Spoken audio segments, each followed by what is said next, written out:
Hey, Chiefs, what's happening? Welcome to Friday and another amazing Chief Chat. So cool to be with you guys once again.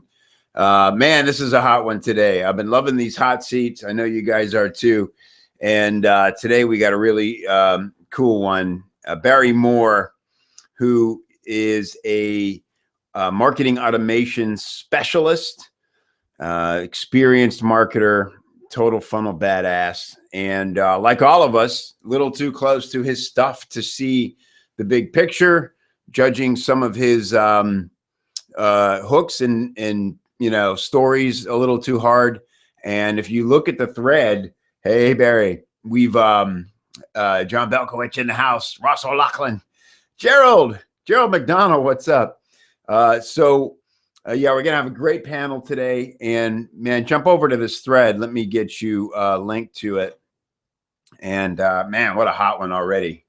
Boy, this is just so badass that we all get to share and learn together in these threads. And just like, no one writes alone. That's what we say. And you see all these different perspectives. It's really interesting how somebody can read a story one way and other people see holes in it. For instance, Barry came back with this story. We were talking to him about, look, man, Barry's, I'll let him tell you kind of all about it, but he's a fighter pilot, man. Right? I mean, what really couldn't be anything more exciting than that. Let's face it. I mean, a fucking fighter pilot, right? And so we said, man, we got to hear some stories about this and get that in there. I mean, autopilot, automation. You can't ignore that you get to like officially own what it means to have your marketing on autopilot more than anybody else in the world. And so, to Barry's credit, he didn't want to be a hack because it's like, it becomes such a hackneyed term. Autopilot. It's like ignorable, makes you roll your eyes sometimes when you hear it. But the man is a pilot, right? So he wrote this amazing story. Yeah, Goose, right? I mean, Top Gun. He's like that. I don't know the stats, but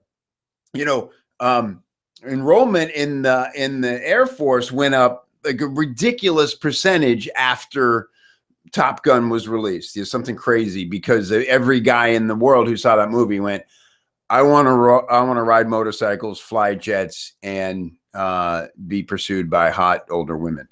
And so maybe Kelly McGinnis wasn't older then, but it seemed that way to me. Wasn't she? I don't know what the story was. That was a long time ago.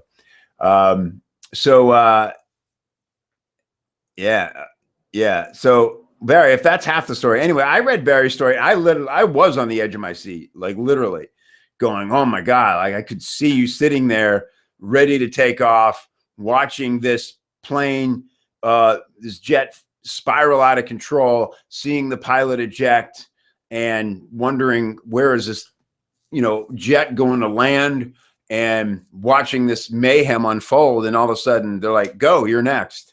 I mean, I felt that tension. And so, but then Ross pointed out, for him that it was a little there, he couldn't get in the moment because there was still a little too much insider jargon. So really important to have all these different viewpoints. And that's how we get the best story. We cannot not do this alone. And that's why Barry's here. And that's why this is going to be a totally awesome hot seat today. So welcome everybody.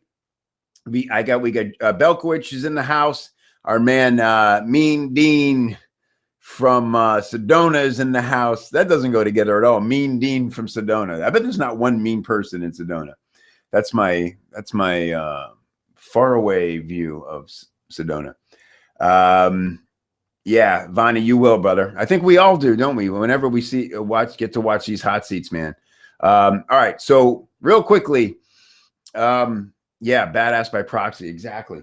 So here's my big one thing for the week. You should incorporate this into part of what we do here. Is like, what was your big your marketing aha of the week or something? We'll call it. Mine showed up in the mail, and I love this business because there's so many cool people doing so many cool things, and oftentimes they will just send you something cool, and you show up and there's a package on your doorstep. And so this time, and by the way, Barry's one of the people who sent me the coolest gift. I gotta show it to you. 1 second.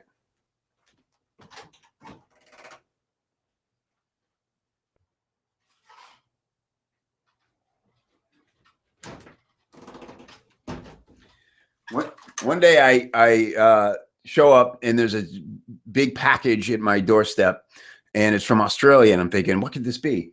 And it is this badass vintage robot, right? And sent to me by Barry, and I unboxed it. I made a video, and I was blown away by it. I mean, you know, it's just amazing. The thing actually really works.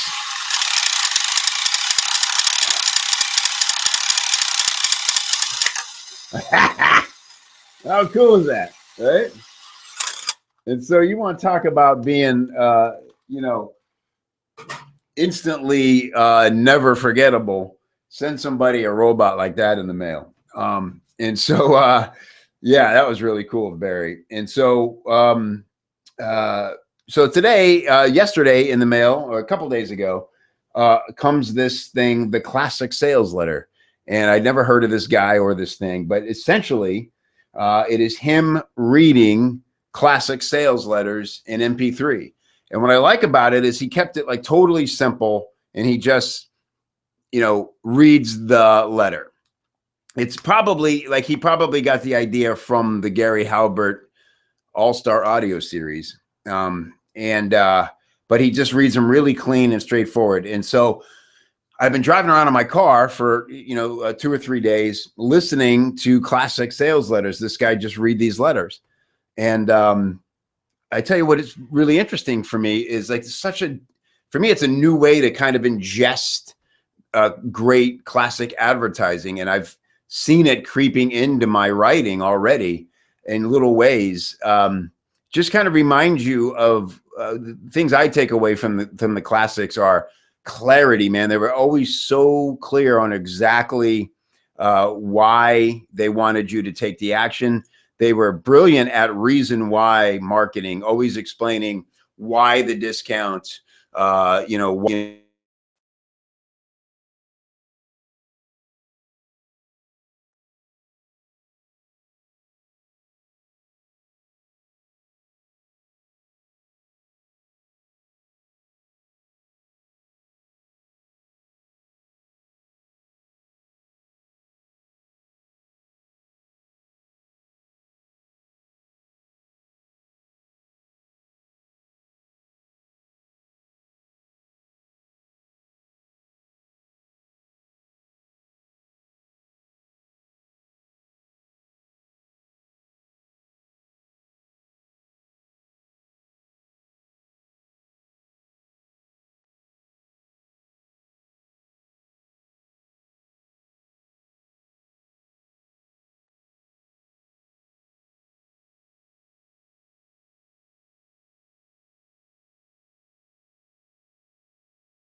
Oh, huh.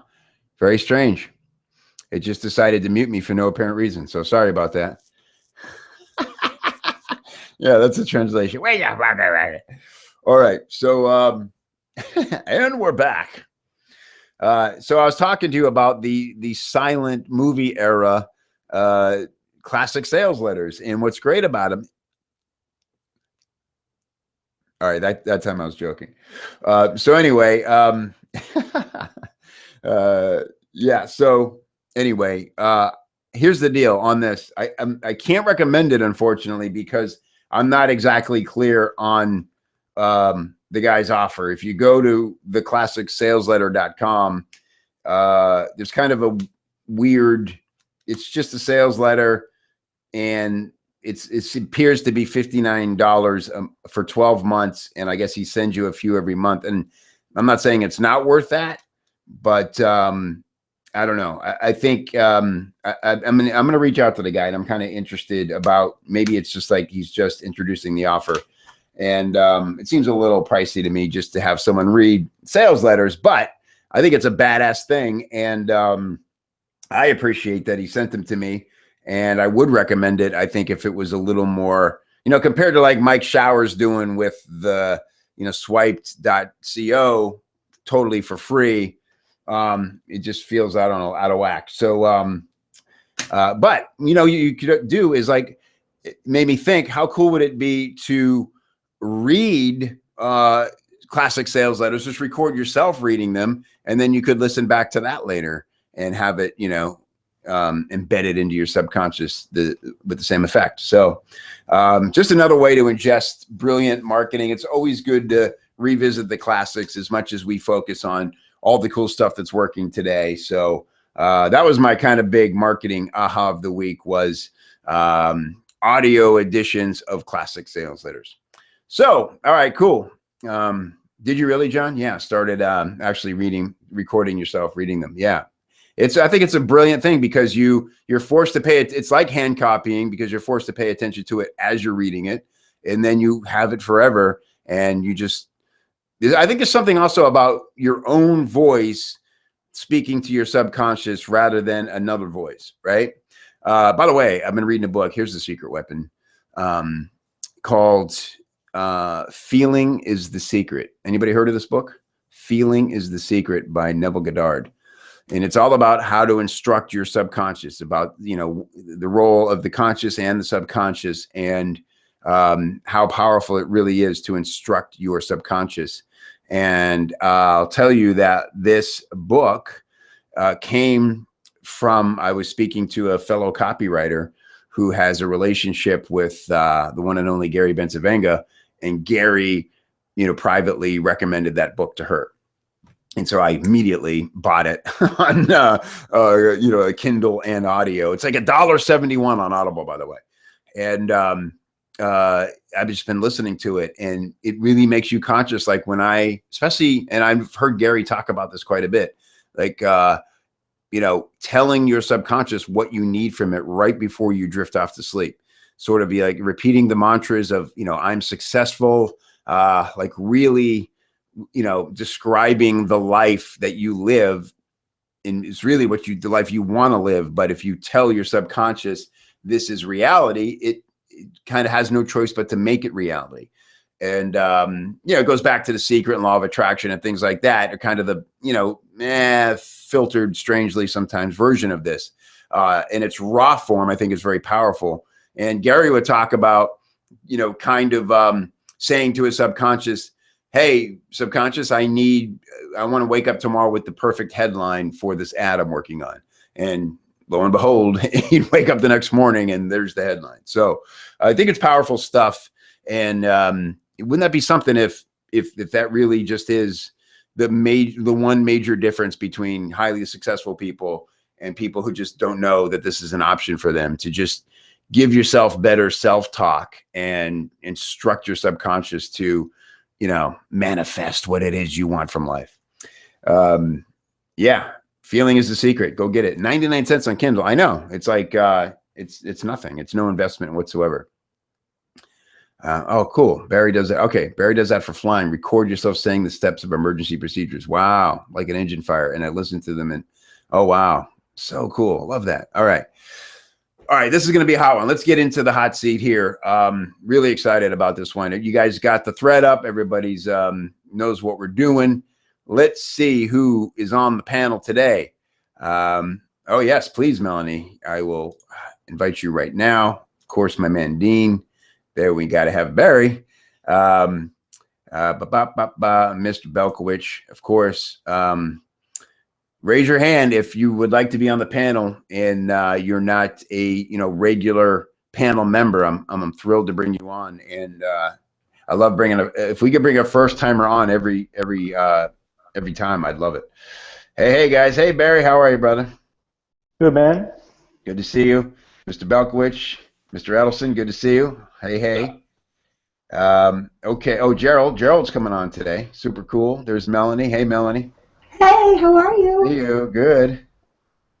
Let's see. Anybody else? Raise your hand. Let's see who's raising hands here. Ross. How did I miss you, Ross? How did I get Ross? Okay. Hey, Gerald. What's up, brother? Hey, how's it going? Good. Good to see you, man. Good. All right. Yeah, Ross. I got you. You should have the invite there, and. All right, pretty good panel. So, as always, thank you for everybody who's already contributed, as our European friends say. John, you just come in and you kill it, dude. Love the way you see stuff, always, bro. Dean, same thing. You guys are A+ reliable on these topics always, so I really appreciate it. And we, again, everybody get over to that thread, hearty discussion. Let me jump us over there real quick, just so we can get caught up. I got to share my screen. I guess before I do that, Barry, how about I'll just give you the floor. Keep in mind that we want to be future friendly to people who might come across this, months or years from now, so they get the full picture. I got everybody, I think, right? Yeah, nobody's requesting that I didn't see. So Barry, just start us off and tell us, really quick thumbnail sketch of who you are, what you do, why people trust you as an expert, and what specific thing we can help you solve on today's hot seat. Right, so I do marketing automation and sales funnels, do a lot of consulting for people building out their funnels. Also wrote or recorded a training course on the subject, which proved to be quite popular. So I have a lot of beginner to intermediate types that follow me for advice on the subject and are always kind of asking me for more advanced training courses and stuff like that. So I decided to put together a private community similar to CopyChief or Superfast Business for those who are familiar with Mr. Schramko. And now, so I'm moving as quick as I can to get that launched, and I'm a shit copywriter. So we're all shit alone, Barry. Tell me, let's back up for a second about your book. What was the name of the book, and what was the main thing you taught in the book? No, it was an online course. Oh, online course. I'm sorry. Is the basics on how to put marketing automation to use in your email marketing. So it was kind of a basic course specifically around a specific tool called ActiveCampaign, which is similar to Infusionsoft or Entreport, any of those kind of other marketing automation systems where you can build automated responses to that are fired by customers' behavioral triggers, right? So they visit a sales page more than 3 times, but haven't bought yet. We want to send them this kind of messaging. If they displayed an interest in this topic, we start sending them more of that particular topic, that kind of stuff. Great. Does that make sense?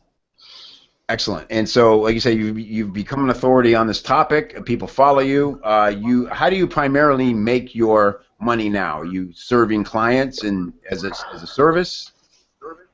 Yeah, most of it's straight up time for money consulting, which is starting to give me the shits a little bit. Because I've just built myself a nice little pretty jail to live in, right? If I don't show up to do all this freelance work, then I don't make any money.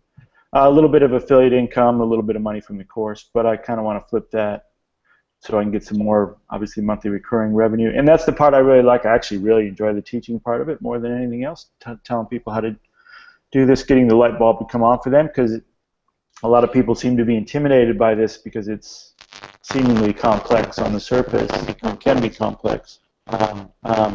But I like to see the light bulb people when they get it, and they understand how it works, and then they put it to work and they get results. So that's the part that really jazzes me up. I'm sure much like you when the light comes on for people on copywriting. Yep. Cool. So that's kind of where I want to go.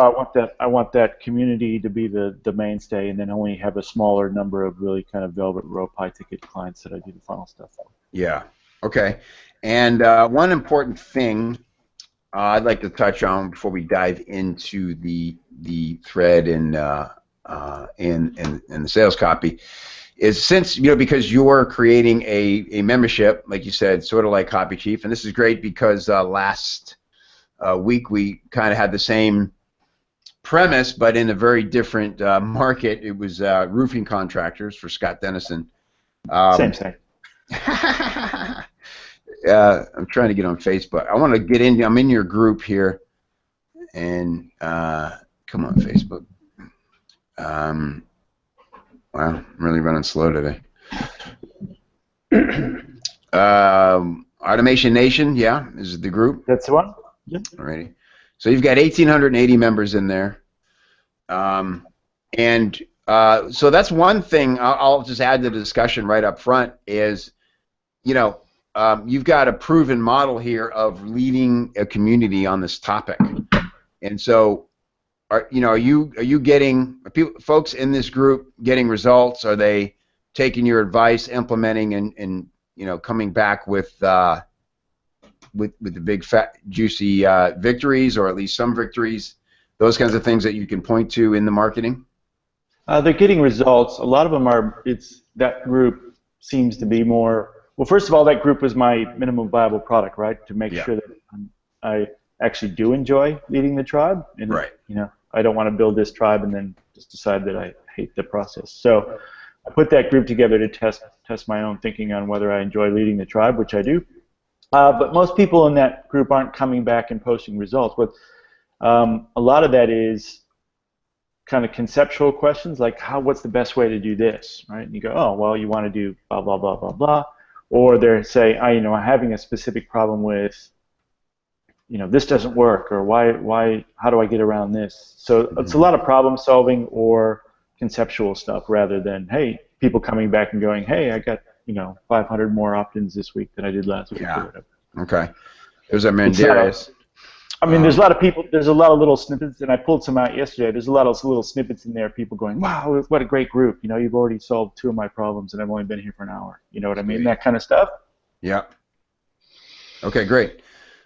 Good. So, one thing I'll just recommend right away, and something that you'll want to do as you get more into the membership is, create challenges and reasons for people, tactics for them to employ to get those kinds of results. That's been really helpful for us.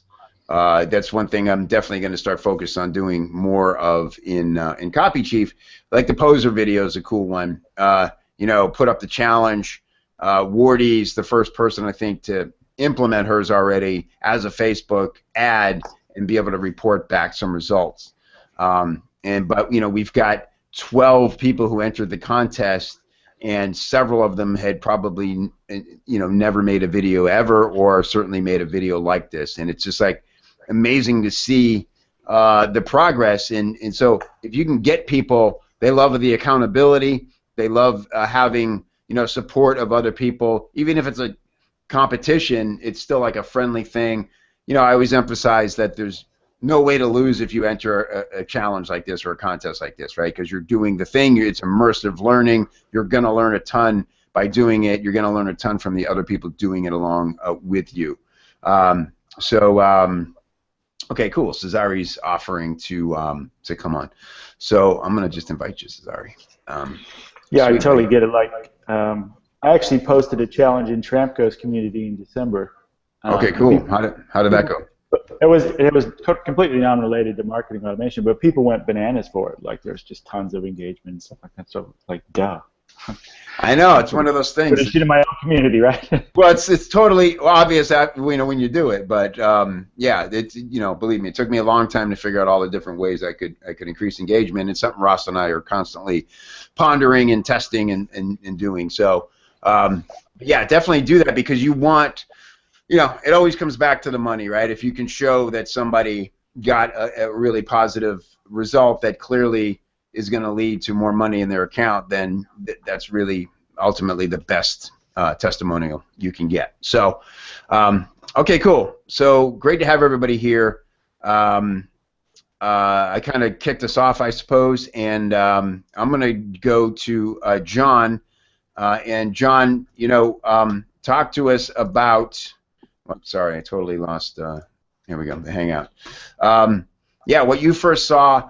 And you and Scott McKinstry saw the first thing right away. And first thing I want to address, Barry, is this, and I totally get it, man, especially as a former stand-up comic. The last thing I ever want to do is feel like a hack, right? And I totally get where you're coming from with the autopilot thing. And it's like, okay, could I be more obvious that I'm a pilot and we're going on autopilot? It just feels hacky, right? Cheesy picture of me in a pilot hat. Yeah.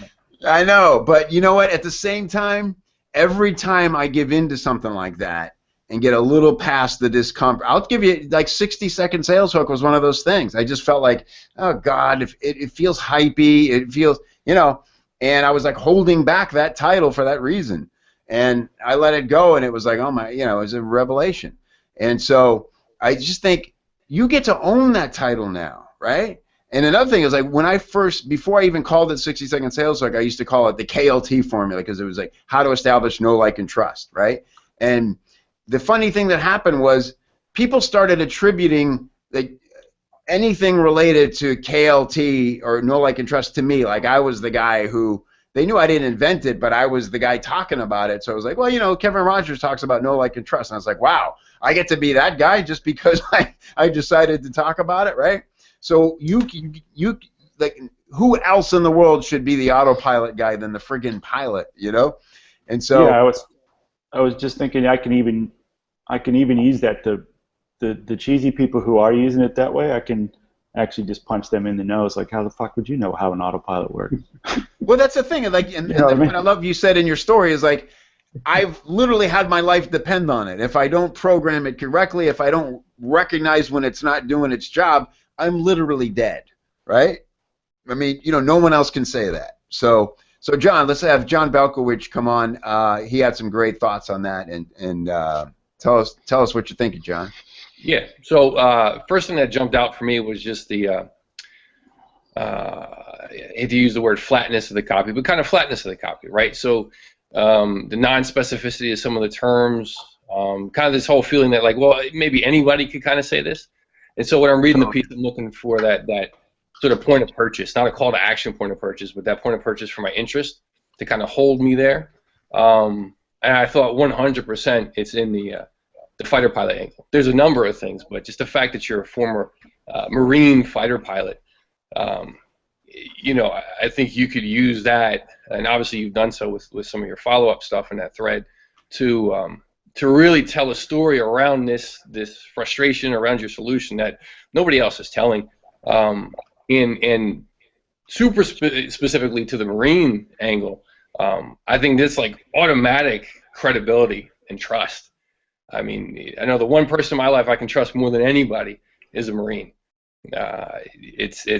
You automatically have credibility, no matter what you're going to present or pitch afterwards. Just the fact that you're a Marine, and the fact that you're a fighter pilot on top of that is just like crazy, you know. Yeah. So, like, to not use that would be a super disservice to yourself. Yeah. In some way, shape, or form. Yeah, agreed. Yeah, I totally get it. I guess I was just trepidatious around it coming off too, like we said, too slimy. Sure. But and the hardest thing to do is to write for yourself. I have not to go off topic, but one of the guys I work with on some marketing, he's a Marine, and he at all costs tries to avoid bringing that aspect up into his business. He happens to be a fitness guy. I'm like, dude, you have to let people know that you're a Marine and share those experiences. Like, you have to. Yeah, Ross, you follow who's the Navy SEAL cat that you follow pretty closely? He's written the books. You know, there's an example. Now, obviously, it's like tied immediately to his product, but there's a guy who's made an amazing career out of Mark Divine, right? Out of capitalizing on his unique experience to, you know, to lead people. Oh, got no audio on Ross. Sorry, buddy. I guess we should all test audio at the beginning of these.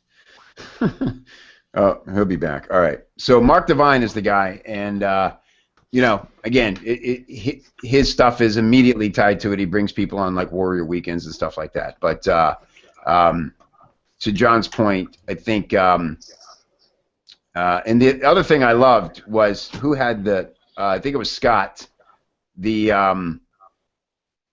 you know, this idea of this, you know, the parallel between this thing that can freak people out, you know, here in Infusionsoft, and what a sequence looks like, you know, compared to the first time you had to sit and stare at one of these cockpits.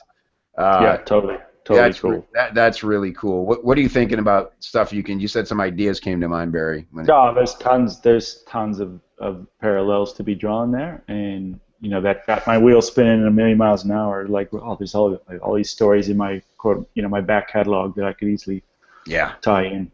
And I think that was the real light bulb moment for me. It's like, you know, I'm trying to write like I'm a copywriter, or I'm trying to write like other copy I've seen, and obviously I'm shit at that. But what I'm good at is telling stories that are pretty fucking cool, and that actually have real life parallels to what I do now. So yeah.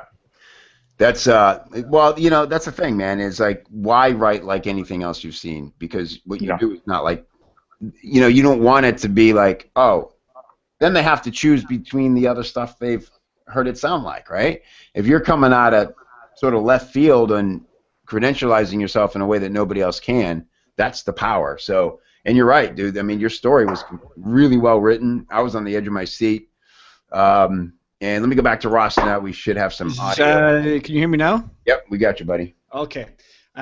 Yeah, so I'll just jump back to Mark Devine there quickly. So yeah, he's like a former Navy SEAL, and he's come out, and he's not really selling like his story like a lot of former military guys does, but he does sell a lot of the lessons that he learned from his time in the SEALs, and how, you know, he's combined that with other aspects of learning throughout his life to give him this like unique viewpoint on business and personal development that, you know, the standard mere mortal civilian doesn't have, right?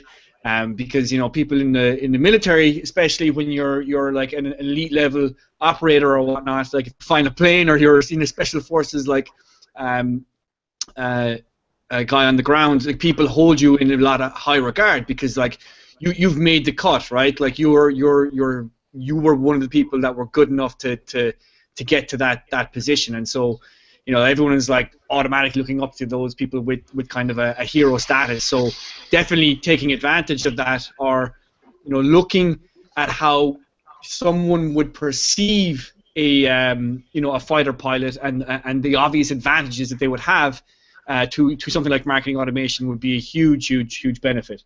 You know, going back to your story, like it was very well written. I think the point that I was trying to make that I probably didn't verbalize properly because I was firing off the note was, you know, what John said about being like the Tom Clancy of this is huge. I'm a massive Tom Clancy fan. But one of the things that Tom Clancy does exceptionally well in his writing is tension in the tiniest moments. Right, like you can read some of his novels, and there's like a scene where you have a spy, and he's sitting on a plane going between two countries, and nothing is happening, but it's like this massive moment because he's wondering, is he going to betray his country or whatnot? But there's like a massive tension in that tiny moment, and he also does this really well in some of those kind of life and death moments in his stories where, like, the special forces guy is just good enough to make the cut and makes that shot, right? And it's a sniper that's like sitting silently in a hill, and it's like a tiny moment, but there's like a lot of visualization to what's actually happening in that tiny moment. And what was catching my eye here was that moment where the plane dipped off the carrier and then was going up and down. That was the specific moment that I was like, you know, I felt that could have been, you know, just had the tension amped up a little bit, because when it comes down to it, you know, that's the life and death moment. And when it comes to marketing automation, that's the moment that everyone fears. Launch time. Is it going to work? Right? And you know, have you got the military grade checks that ensure that doesn't happen? That's, you know, I think where the real hook is. Yeah. There's a whole lot of tension in the second half of that story that I had to cut short because I had to get up at 3:30 in the morning for this call. But, hey, you're a Marine. Suck it up. The airplane actually continued to fly and went straight up, full afterburner with nobody in it. Pirouetted, ran out of airspeed, pirouetted, came back down towards the ship. The sirens went off. Everybody cleared the ship because it looked like it was going to hit the ship, and I was stuck there chained to the deck with a fuel hose in my airplane. That's incredible. And that was my thought as I read it, Barry. Was, my God, is this thing like spiraling out of control and it's going to come right down on us, right? Like, you know. Yeah. So that's. It looked exactly like a kamikaze movie, screaming at the side of the ship. Nobody there but me and this other guy next to me who was in the same situation. There were the only two people anywhere to be seen. So, and we couldn't eject because we were under the antennas for all the communication antennas for the ship. So Wow. we're stuck there to ride out and see what happens. So I was, as I'm reading the story, Barry, I'm thinking, I want this shot, you know, 2 cameras with like mood lighting, and, you know, you just tell the story, and then, you know, a badass editor like our man Gerald here could, you know, get the top drama, the music underneath. Like I'd go all out with it and have. Who else is telling a story like that in marketing? You know? Yeah. And just like, and then I mean, you could do it in 2 minutes. Tell that story. People really get an idea that you're the real deal. You've got this amazing history. You're badass. Like John said, badass by proxy by being a member of your tribe. And then you equate it to marketing. We get all these parallels. Like Ross just talked about, you know, launch day. That's the big fear. Is my jet going to spiral out of control and I'm going to have to eject, you know, broke but happy to be alive, right? And, you know, I talked about, you know, crashing and burning in business, and John, what was the point you made? It was like number 1 and number 2. Number 2 was, I'll go back to the thread. But, you know, when you, what was it about? Yeah, I know what you're talking about. I have to find it. Yeah, nobody understands or respects automation more than somebody who's actually put their life. Yeah, you know, you put your life in its hands, and when you don't have a funnel operating correctly, what can that lead to? Financial disaster, heavy anxiety, humiliation, losing respect.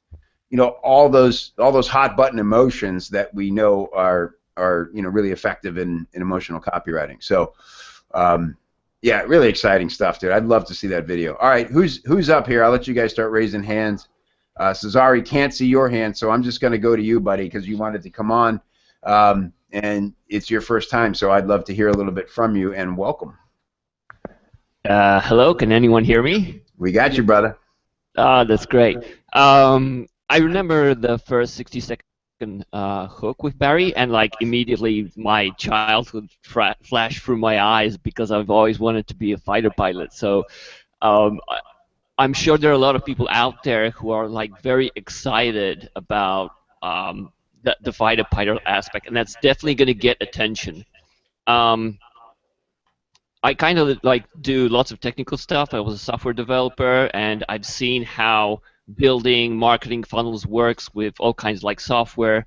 I've experienced quite a lot of the frustration with the technical support, which they basically tell you to follow some tutorial, which doesn't answer your problems, doesn't answer your questions, and you have to really wrap your mind around how every specific piece of software works, whether it's whatever, iContact, MailChimp, whether it's Zapier, whether it's Infusionsoft.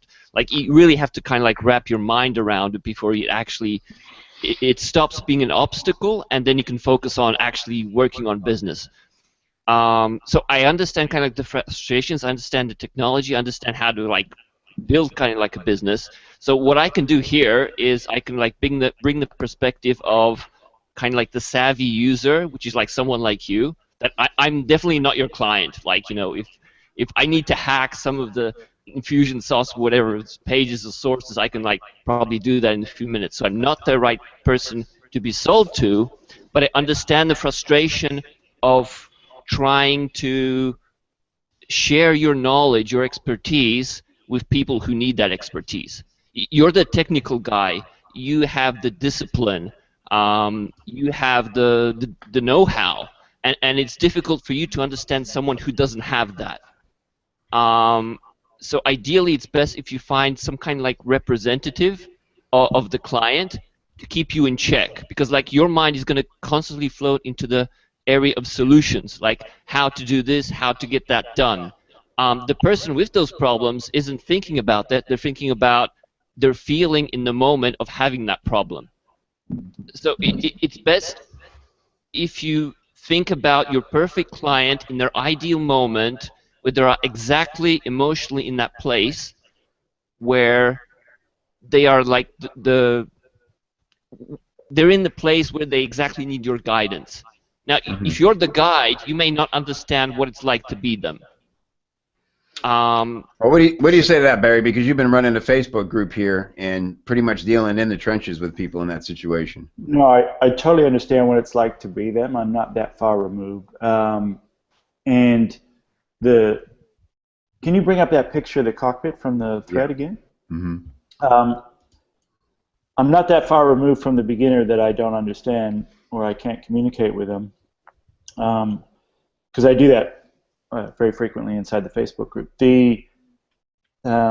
What most of them feel like is they feel like they're sitting inside that cockpit and they're deathly afraid to touch anything because they don't know what it does, right? Like, what does that big yellow knob do? It looks really dangerous. I'm not going.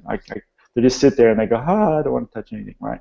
So that's their trepidation, is that there's all these little bells and whistles here, and they've heard about this stuff. They know they need to do it. They want to know how to do it, but they're so afraid to touch anything because they don't know what the ramifications are. I can talk to those people all day, every day, all day long, because they have some exposure to it already. It's where I struggle is it's with the colder traffic who doesn't necessarily know what automation can do for you. Then you've got to build that pre-frame bridge there. That's like, well, you don't know what you don't know. So not only you don't even know you want to do this yet, right? So now I've got to explain all these complex kind of terms, and that's where all the jargon comes in, and it starts to sound like a technical manual for building a radio, right?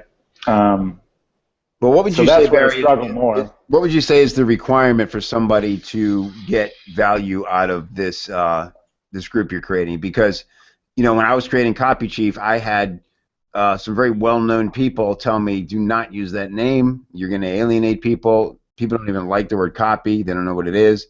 And I thought, you know what? Knowing what copy is really the #1 requirement for you getting value out of this group. So I'm not going to back away and call it something fluffy and have you come in and go, why is everybody talking about this copy thing? So on the knowledge level, the awareness level, where's your best prospect live? My best prospect probably lives in Ryan Dice's community, right? He talks about the machine, right, which is this automatic selling machine, and he educates a little bit enough to make people think they can do it, and then they run away and try, and it all becomes a giant ball of shit, right? And then either they do one of two things: either they kind of someone word of mouth tells them about our community, and they end up over with us, or they go, pay him whatever it is, $3,000 to buy his Infusionsoft product that has all the sequences already built into it, right? But then they're really still in the same boat anyway, because they don't understand. They don't want to touch any of the knobs, because if they touch any of the knobs, it could all break, right? So so you help them understand the knobs, see how it works, get past all the fear of breaking something irreplaceably, and empower them to be able to run a funnel much easier than they would have imagined they could. Yeah, exactly. And we talked about this a little bit, is, do I just forget about those beginners and let them kind of bubble up and use some of the marketing language as a filter? I created a lead magnet that's been really popular, mostly because I intentionally created that lead magnet to appeal to people who have tried this and got frustrated with it. It's not for a beginner who's never heard of it. It's for someone who's tried it and is frustrated with it. So that the language in that filter, the language in that lead magnet automatically filters people out. Yeah. And so maybe I don't abandon all the technical language. What's that? Marketingautomation.com? No, it's just theactivemarketer.com, and /tagging guide is the lead magnet. Yeah, one thing I'd say is that you have the understanding because you have the group. What's kind of happening is that in your copywriting, you should be exactly presenting that angle, because your personal story, that will get attention. People won't buy from you because you're a fighter pilot. They kind of want to know what exactly you're offering, and if you need to explain what you're offering, that's going to make it difficult to sell. So ideally, if you know how people feel and you can express the frustration, then people will assume that they can go to you for help, even though they don't understand the exact specifics of automation. Like you said, that people are afraid of like touching something to touching the wrong knob, and that is exactly what should be like in the opening in your copy. And then people can relate. Oh, this is for me because I feel that way. I know I can touch this. I can break it. It's going to send 400 emails to one person, and I'm going to get lots of like complaints and stuff. And, like people are worried about that. So if you present those worries, that is what makes you the expert. The education doesn't make you the expert in the eyes of someone who can't appreciate what you know. So if people are missing information, like they're not rookies because they know that they need automation, but they don't understand the emotional experience of what it's like to work with you. Like, okay, so let's say I want to like get on board and hire you or buy your course. Then what is it going to be like? How I'm going to feel like? And I'm going to be overwhelmed with content. And I'm going to feel confident that I can create my own sequences. How complex does it have to be? Like, will it work with MailChimp? Will it work with HubSpot? Or which is the best tool to use? Will I find that out? Like also so like these simple questions that you have the answers for, but if you present the questions, that makes you the expert. Like people are looking for someone to trust, and they won't trust you based on your knowledge. The factor that you're ex-military, that brings a lot of trust, but they'll trust you if they'll get a sense that you understand people like them. Like if you've helped 1,000 people, the moment someone walks in the door, you know what they're going to ask, you know how they feel, and stuff like that. And that's how people recognize an expert. Like if you come in there kind of like sighing that, yes, you have like this frustration, you have this software, you had these problems, you had these worries, then they automatically know that you've dealt with like thousands of people like them, and that's what gets people to trust you. So your story will bring in... Yeah, your story will get the attention, and that's a huge advantage because in the sea of all the software, you have the attention. You've got that part down. The second is interest, and interest is emotional. So this is the part where, like you say, you're not a good copywriter.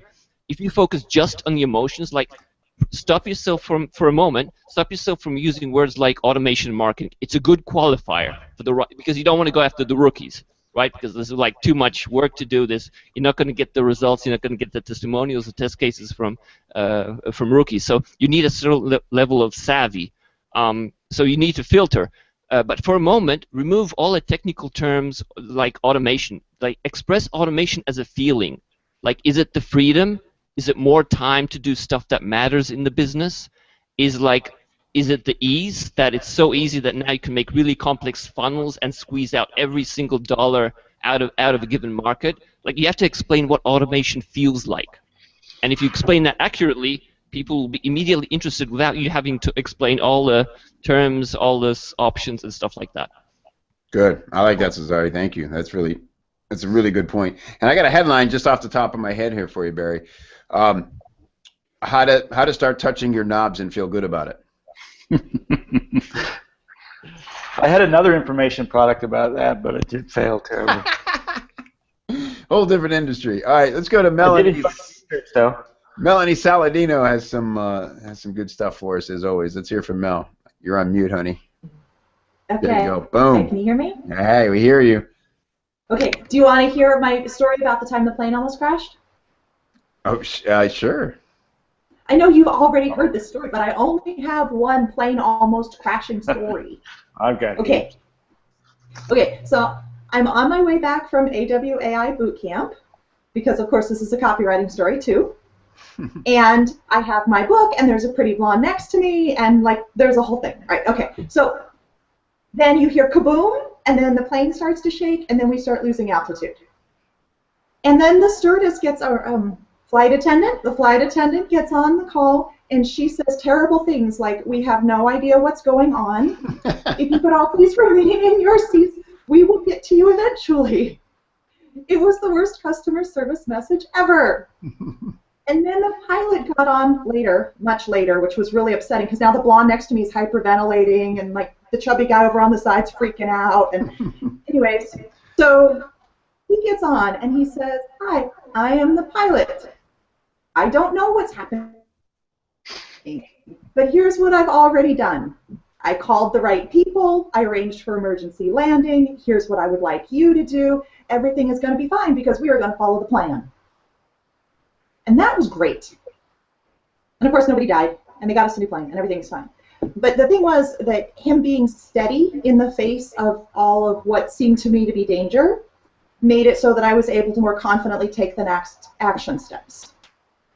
So if I've got something that I'm afraid of, and it's my job to push the buttons, if I've got someone who I know is an authority, Marines are authority figures, who I believe to be steady under pressure, hello, a Marine and a pilot, who gives me clear, actionable instructions, I am going to follow him because the chances that he knows what's going to happen next are very high.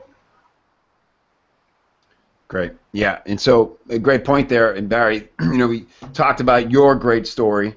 And now it's like, you always want how it's worked for you and how it's worked for other people. And I love that. Coming from sort of the customer angle, and, we're using this metaphor constantly, but you could pick like your best case studies, pick a story like Melanie just shared, and use that to segue into, not constantly like you have to beat this theme to death, but to have a few things like that. Like if Melanie was a customer of yours and told that story and said, and when it comes to your marketing, it can be just as scary. And when Barry stepped in, it felt just like hearing that pilot's voice and finally feeling after 40 minutes of white knuckle terror that things were going to be okay. Yeah, the note I just jotted down there was, it seems like danger to Melanie because she doesn't know what's happening, right? She has no transparency to what's happening behind the veil, whereas the guy up the front is just busy doing the shit he needs to do to sort it out, right? And it's all going to be fine because he's got literally got a book about that thick full of checklist procedures that goes, right, that light just came on, all right, we need to do these 10 things, right? So the guy up the front knows exactly what's going on, and that's why he's steady and he's happy and taking care of business, but everybody else doesn't know what that noise meant, right? So the feeling of danger is in the unknown of not knowing what's going on behind the scenes. So I guess if I can work in to explain what's going on behind the scenes, then through that checklist, if this happens, you'll know what to do because you yes, love that. Great. So I've got a couple more thoughts that are relevant to that. Yep. So I know you said that you don't feel super confident as a copywriter, but I can guess that you're excellent at giving commands. And since your background makes you an authority figure, it's okay to just own that. You could just issue the commands. We will follow you. Unless, of course, you're my wife, in which case. Well, if I was your wife, I wouldn't pay attention to anything you say. That would be my job as a wife. I would question everything. She's very good at her job. I'm your ideal customer, and I have had to look at that button. Do I push the button? Do I not? And I don't care if there's a cartoon character that says it's going to be fine. I am very worried that it's not going to be fine. I am a high-class, committed worrier. You can ask Kevin. I worry about everything. Yeah, see, he nods. It's a talent. Yes, highly developed. Okay, so letting that command part of your training come out, I think will help a lot, and it's got to be comfortable for you. You know how to manage a team. And then this idea that you're the one with the nerves of steel under pressure, because you've got the book. If I believed that you had the book and there was a plan, and that it's okay for me to just relax and have fun because you're in charge of the plan, I'm going to go for that. And then the other thing is, not only is what I'm trying to do, the automation piece of it, hard from my perspective, because I don't have any grander perspective on the thing, but it's also really boring. Really, really boring. And I have this big pressure because I've got a big dream, and if I let myself down on this dream, then I lose an important part of who I am. So it's hard, it's boring, and I'm pressuring myself because I've got this dream. But if you've got the plan, and if you issue clear commands, and you can tell me a story about how this worked out in the past, then I will follow you. Cool. Great stuff, Melanie. Love it. Thank you. You're welcome. Excellent.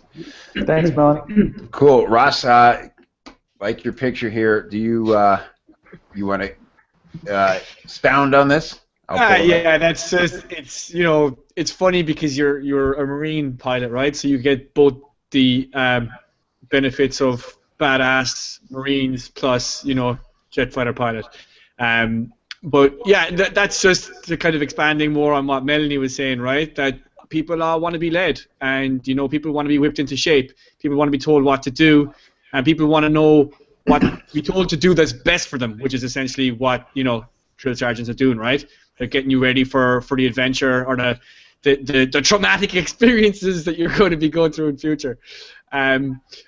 That's kind of just what I was saying there. I had one point though that I was kind of gonna just fall back on, which was, why should people learn from you rather than anyone else, right? Like John kind of talked about a little bit about USP in his comments. I fucking told you to. That's why.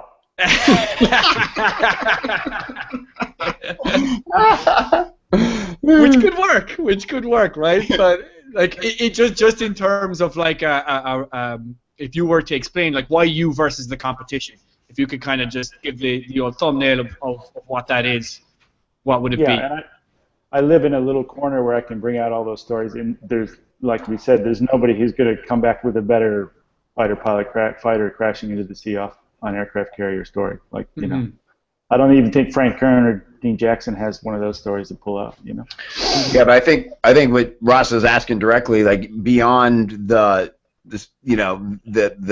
positioning, the unique resume, what is the difference between if somebody's going, here's the top 5 funnel people, why do I choose Barry beyond the fact that I think he's badass? Well, that's a good question, and to be honest, those guys have years a head start on me, so I don't know. Like, why wouldn't you go with Todd Brown? Do you have experience? Do you have experience training the next round of pilots that came up after you? Oh yeah, for sure, absolutely. Okay, so not only are you showing them how to do what needs to be done, but you're helping them rise through the ranks so they can do this on their own and now be fully empowered to move themselves forward. You're not just going to lead them around, you're going to make them become the person that they need to be so they can own this business in a powerful way. Yeah, for sure.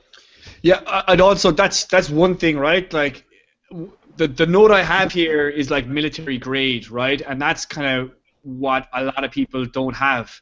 You hear people like Todd Brown, Frank Kern, they're able to have results and they're in the game a lot longer than you, but is their stuff better?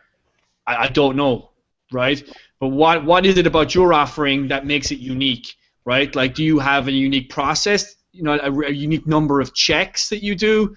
Like, you're talking about that checklist that the pilots have. Like, I'm sure your marketing automation checklists aren't that big, but are there, what layers are in your process that would lead people to believe that it's superior to learn from you than someone else? And yeah, I like that. Being an instructor, right, who is teaching these guys how to fly $40 million worth of aircraft, right? I'm pretty sure they don't let just anyone teach people how to do that, right? You have to make the cut in being able to communicate and make sure that the people that you're teaching get the material enough that they're not going to crash and burn 40 million worth of whatever into the ocean. So that's the sort of stuff that I think if you can, take not just the appeal of you being a fighter pilot, but on top of that, get to the specifics of what that means to the actual prospect in terms of what they're going to experience through your offering. I think that will really, get people amped up.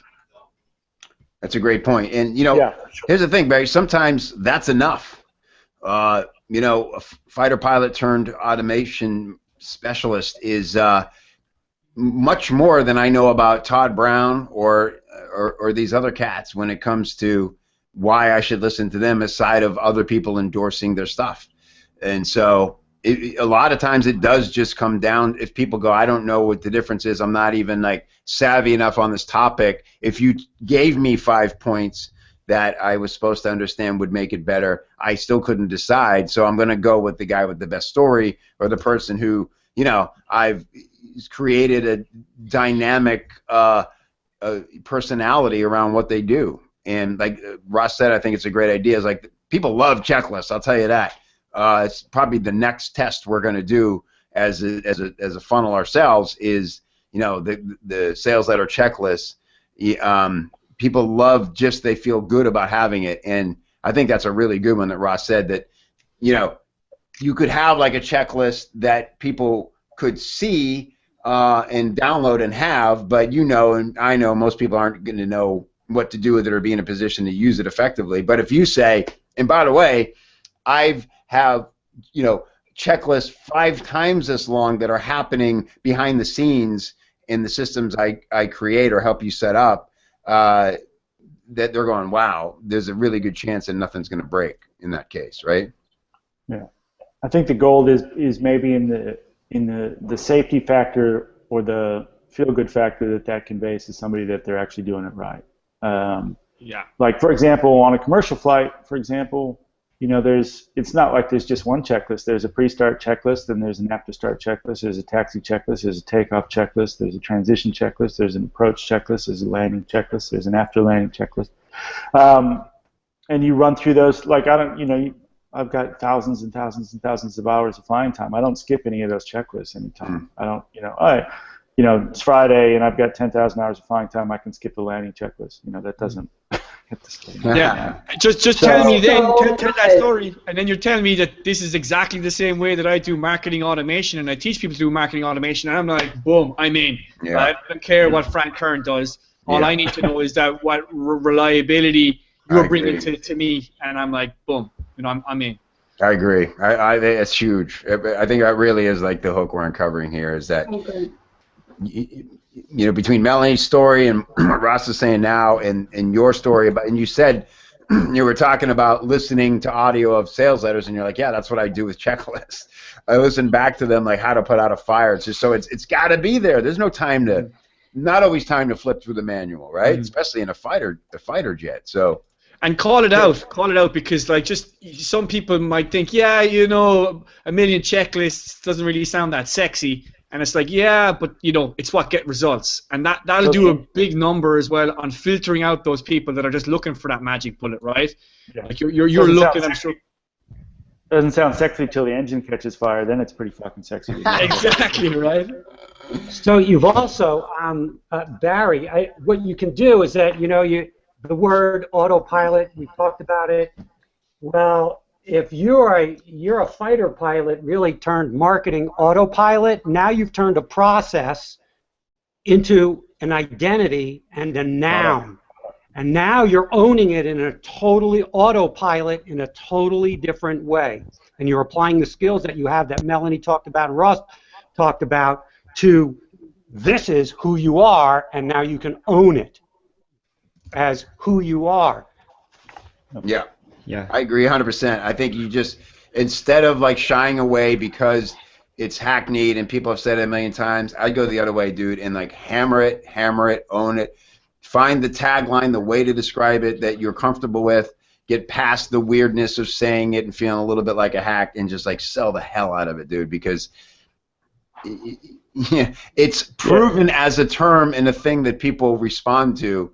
And the fact that you get to own it more legitimately than anybody else is really powerful. Right. Yeah, and then all the hacks have to go crawl back into the dark corner and not use it ever again because they. That's right. Exactly. Yes, that's the spirit. And you've totally reframed that term autopilot because it's a noun and it's an identity and not a process that.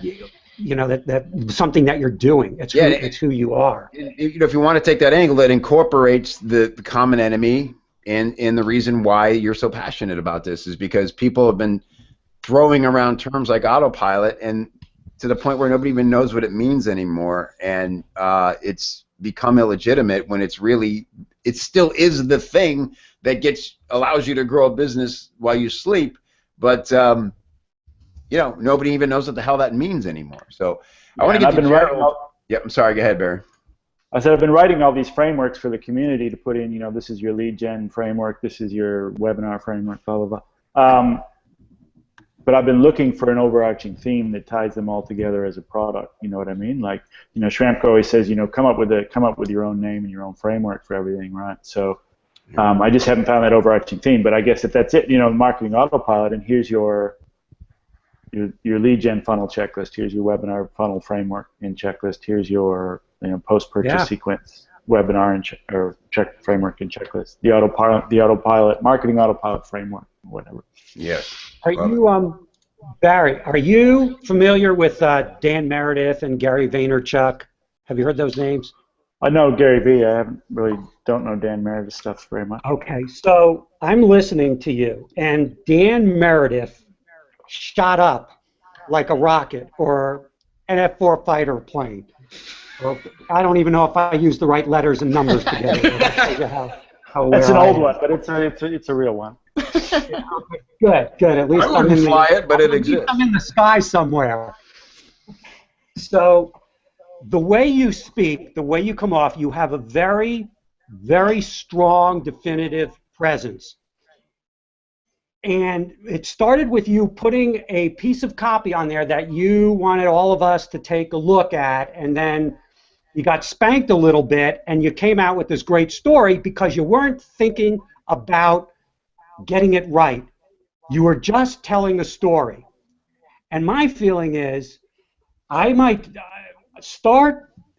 I'd say dish the copy side of things and get on camera and just talk being Barry. Oh. Use the 4-letter words and the F-bombs you've been dropping. If you're comfortable with that, you dropped a lot of shits, some fucks, and just talking to us right now. With it, all right. Get on camera, let people see who you are, and they will be drawn to you. You will find your tribe will be gravitated toward you. You will suck them in. Seriously, don't worry or care about anybody else. And you'll find out that, oh my God, this is pretty darn easy because I'm just being me telling a story. Whatever it is, if you're giving tips, if you're doing poser videos, be who you are because you've got that commanding presence. People will actually feel that you're a Marine. They'll feel that you're this fighter pilot, and they'll know and they'll live what you've been through. And as Melanie says, they will follow you. Thanks, man. That's great advice. The light bulb kind of came on in that thing. Is just like stop trying to fucking write copy and just talk it, dude. You know this stuff. Tell it, and show it. Man. Yeah, I have one comment about being unique. What Ross brought up. It's very important because the question is why you and no one else. And probably one of the most unique and valuable things that you bring to the table is that you're the right guy for someone and no one else is. Like if I buy something from Frank Kern is going to sit there and help me with technical problems, right? That's not going to happen. Like if I buy something from him, I'm the guy who has to figure everything out. All I get is just maybe a ton of like books, courses, and stuff to just work things out, right? It's not going to happen that he's going to guide me through, walk me through, give me the marketing advice, how to fit it into automation. So there's stuff unique that you bring in, and it's not about even your product or what you offer. It could be just you, that your personality, you are the exact perfect guy to the exact perfect client. And all you need to do is just speak as your exact perfect self for that exact perfect person. And even if someone is not perfect, they will want to be your ideal client because of who you are. So you don't have to worry about losing people who are just a little bit off, like a little bit too much rookie, a little bit too much baby savvy. You don't have to worry about them because people will change where they are, shift where they are to be in front of someone like you if you are the right guy. That's why in your copy you don't even have to even talk about what you deliver because like people need knowledge to really appreciate what you do. Like I don't know, I used to dream of being the fighter pilot, but even I don't appreciate what it's like, what it takes to be that kind of person. Like I can listen to stories all day and still not appreciate it. And that's exactly the same with what you're offering. You're offering something to people who aren't as savvy as you are, which means you won't be appreciated, which means that's not the right place to look for something that differentiates you.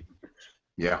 Great point, Cesare. It's so true. It's a good reminder always, and I don't get the sense that Barry suffers from this, but we have to remember, Robert Gibson, by the way, finally got Robert Gibson on the podcast, and man, it's everything we're all hoping it's going to be. And he said a line in there, I'd never heard it really said this way, and he's talking about our responsibility as marketers to, put our best in everything. And he said, even if it's a PDF, he said, stop thinking about the people who won't read it, and think more about the people who will read it. And I was like, damn, I mean, it's so simple, but so powerful. And, it's just a reminder, Barry, that certain people are going to resonate with you. Certain people are just not going to do business with you because you curse. Sure, right. And so what? I mean, the people who do follow you are going to spread the word. It's a good point about Dan Meredith, and we just watched this guy come out of nowhere. I was on a group call yesterday with him and Ben Settle and Doberman Dan, strong personalities, and the funniest guy there by a mile. This is the former comic telling you this, was Dan Meredith, because he's just being himself and he doesn't care. He's not even trying to be funny. His name on the webinar list, it said Danny Fuckballs, and I go, why is your name? He goes, I did it one time as a joke, and I didn't realize it had been that way. Like every time I go on a webinar, like for the last 2 months, I've been Danny Fuckballs. And it's just like, he's just walking around doing his thing, man, right? And it's like, that's what people love about it. Nobody can even go, what does that guy even do? Like, I don't know. I think he's a copywriter. I don't know.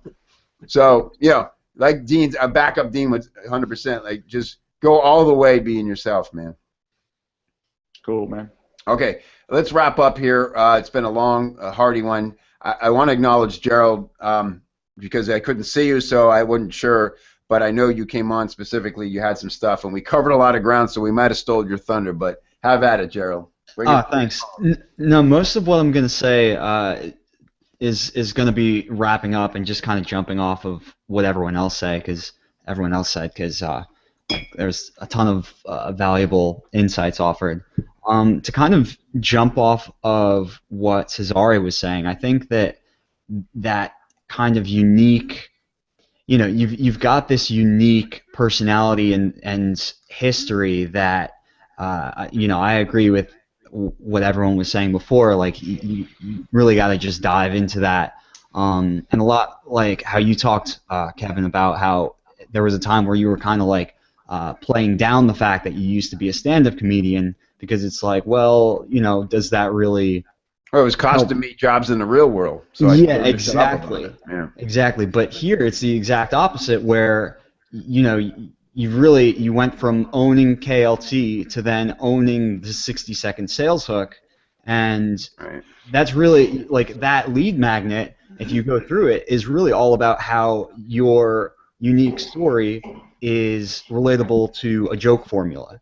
And like the way you're talking about checklists, Barry, it's like the same. It seems like the same exact thing to me, where you've got this process that you've gone through for well over 10,000 hours, that anyone that's in marketing who wants that certainty and that that sort of precautionary process is going to benefit from, and that's really going to resonate with them, especially because, like, as Melody was talking about with her story, everyone is, you've got that closed door, you're in the pilot seat, and nobody else knows what's happening. And that uncertainty, whether you're running a business or you're sitting on an airplane with, the seatbelt light going on, is disconcerting, and people are really looking to be led and feel like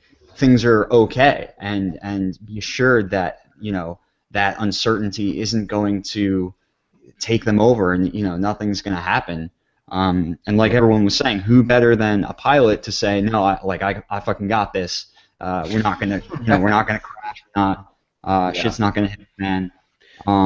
So yeah, that's really it as far as what I can. Well, Gerald, let's just quickly, because we're talking so much about more video from Barry. He's obviously great on camera, but I want to see like this side of him, the storytelling as a video expert.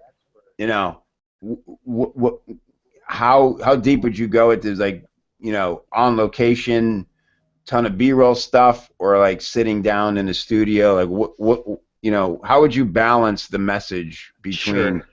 Yeah. That's a good question. If you you could, I mean, go as far as you want, but as you know, within reason, I think B-roll is definitely a great way to get that. Like I read your most recent story, and like everyone else said, like it's awesome. It's this kind of edge of your seat experience, and video, like if you're talking about B-roll where you see a plane about to go down, you don't know what's going to happen, and then kind of cutting between you just talking to the camera, saying like, you know, being yourself, being original, and kind of putting your personality out there, but at the same time you could cross-cut between, you know, the typical, you know, face-to-camera marketing video. You could be on location. You could just be in a room in your house. You want the quality to be decent if you're going to be cutting in high-quality B-roll. But I think that's and that's the thing is like you go from this. It feels like you're watching the History Channel. You know, hearing this pilot recount this dramatic story, and then somehow we like logistically, visually come down into a forum and you're showing the checklist that you share, and you're showing the discussions that you have, and you're showing the results people are getting, and they're like, damn it, I want to be in there, right? I mean, you know, totally. That's the spirit of the thing. So fly-by shot of the forum, yeah. That's right. But yeah, hopefully you've got that classic aerial shot drone of shot of fighter a pilots laptop. now. Is it cutting out? No, you're there. Go ahead. Yeah, but hopefully you have that shot where you're like in the cockpit, but the ceiling or whatever is open, and you're leaning out like that with the thumbs up. You got one of those in your day? Yeah, I probably do, actually. Yeah. Yeah, dig those up, man. I definitely recommend throwing on some Top Gun theme music. Dun, dun, dun, dun, dun, dun, dun. Hey, I bet we could get Kenny Loggins for like 10 to show up. Probably not doing a whole lot. All right, cool. I think he's playing at the local casino right now. Is he really? Oh, good. All right, well, this is a great one. I knew it would be. Barry, thanks for doing. Oh, we lost Barry. Well, thank you, Barry, for being here. This was great. Everybody, panel, appreciate it as always. There's Barry's back, and we're just signing off. Barry, thanks for doing this, brother. Always appreciate everybody putting themselves up in the hot seat so we can all learn. And was this valuable for you? Yeah, tremendously valuable. Thank you so much for everybody for all your input. Really appreciate it. All right. Thank you, panel. And we'll carry on inside a Copy Chief and look for the replay coming up later on today. Thanks, everybody. See you next week. Yeah. Sure, guys. Yeah, thanks.